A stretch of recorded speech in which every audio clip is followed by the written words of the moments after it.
అక్కడ పుష్కరాల్లో.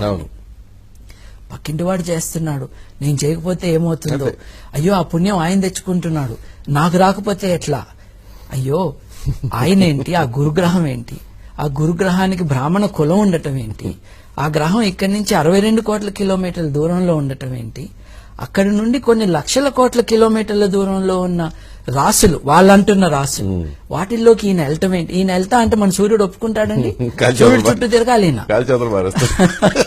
అసలు ఈయన వెళ్ళటం ఏంటి, 60 కాంతి సంవత్సరాల దూరంలో సెకండ్కి 3 లక్షల కిలోమీటర్ల స్పీడ్ తో వెళ్తున్న కాంతి సంవత్సరం పాటు అలా 60 సంవత్సరాలు వెళ్తే గాని ఆ సింహరాశిలోకి ఇక్కడి నుంచి కాంతి వెళ్ళలేదు.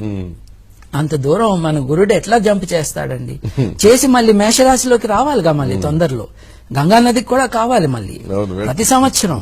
ఈయన ఇట్లా జంపులు చేస్తా ఉంటాడు, ఏదైనా పొలిటికల్ పార్టీ ఇష్టం వచ్చినట్టు జంప్ చేయటానికి ఒప్పుకోదండి గురుత్వాకర్షణ శక్తి. ఇట్లాంటి ఫన్నీ స్టోరీస్ చెప్తూ అసలు ఆ సూర్యుడు ఏంటండి, ఆయన క్షత్రియుడు అవటం ఏంటండి, ఇలా నవగ్రహాలు ఏంటండి, ఈ నవగ్రహాల్లో అసలు నక్షత్రం అయిన సూర్యుడు ఉండటం ఏంటండి, ఎక్కడా లేని రాహుకేతువులు ఏంటండి. అసలు ఆర్యభట్టుడు పుట్టిన దేశం ఇది, బుద్ధుడు పుట్టిన దేశం ఇది. ఆ దేశంలో మనం ఎక్కడో బాబిలోనియాలో పుట్టిన, అంటే ఇవాళ ఇరాకులో పుట్టిన బ్యాక్వర్డ్నెస్ ని తీసుకుని గ్రీకులు దాన్ని ఒక ఫుల్ ఫ్లెడ్జ్డ్ సూపర్ స్టిషన్ గా డెవలప్ చేస్తే, ఆ దుర్మార్గుడు అలెగ్జాండర్ తో పాటు అది మన దగ్గరకు వస్తే ఇది మా వేదాల్లో ఉందని చెప్తారండి. వేదాల్లో రాసులు లేవండి, అబద్ధాలు చెప్తున్నారు వీళ్ళు. వీళ్ళకి సంస్కృతం అన్నా రాదు, లేకపోతే నిజాయితీ అన్నా లేదు. అంటే ఇదంతా కూడా ఒక గ్లోబలైజ్ సూపర్ స్టిషన్ గా మన దగ్గరకు వచ్చింది, వేలం వెరిగా చేస్తూ ఉన్నారు. ఒక్కసారి మన మతం పట్ల గాని మన విశ్వాసం పట్ల గాని మనకి ఫుల్ కాన్ఫిడెన్స్ ఉండి రెస్పెక్ట్ ఉంటే నిజంగా ఏం చెప్పిందో తెలుసుకుందాం. వాటి గురించి అబద్ధాలు కాదు, అంటే తెలుసుకునే ఓపిక గాని టైం గాని ఎవరికి లేదు.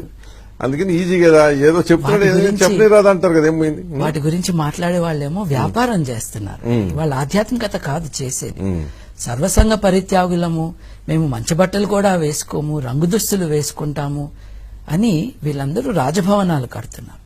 బుద్ధుడు చూడండి, రాజప్రసాదాన్ని వదిలేసి అడవిలోకి వెళ్తే ఈ సార్లందరూ అడవిలోంచి రాజప్రసాదాల్లోకి వెళ్తున్నారు. ఎక్కడి నుంచి వస్తున్నాయి ఈ డబ్బులు? వాళ్ళని గురించి గొప్పగా ఆలోచిస్తున్న మంచివారైన భక్తుల నుంచి వస్తున్నాయి. భక్తులు ఎవరు చెడ్డవాళ్ళు కాదని, వాళ్ళందరూ ఏం తాపత్రయపడుతున్నారు, మంచి కావాలి, మంచిగా ఉండాలి, నిజాయితీగా ఉండాలి. మేము ఈ నమ్మకం చేసుకుంటే, ఈ నమ్మకం మేము అడాప్ట్ చేసుకుంటే మా జీవితం సుఖప్రదంగా ఉంటుంది అని.